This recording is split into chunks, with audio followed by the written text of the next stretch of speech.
Qu'est-ce qu'une newsletter? Une newsletter est une lettre d'information envoyée par une entreprise à une liste de diffusion. Les newsletters sont envoyées par email, de manière régulière ou ponctuellement.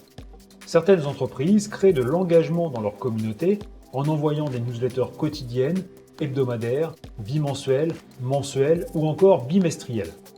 D'autres préfèrent communiquer seulement lorsqu'elles ont une information particulière à partager.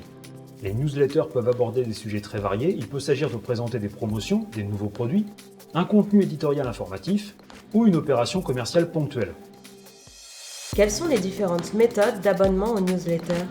En France, l'envoi de newsletters est très réglementé. Ainsi, l'envoi d'une newsletter destinée à un particulier de la part d'un professionnel est un acte interdit si ce premier ne l'a pas sollicité. On différencie 4 types d'options pour les abonnements aux newsletters. L'opt-in actif, l'opt-in passif, l'opt-out actif et l'opt-out passif. Dans la relation professionnelle à particulier, seul l'opt-in actif est donc légalement autorisé. Mais en B2B, en revanche, les différents cas de figure sont acceptés. Comment gérer le désabonnement aux newsletters? Suite à un abonnement, il est prévu que l'utilisateur puisse se désabonner gratuitement et sans délai.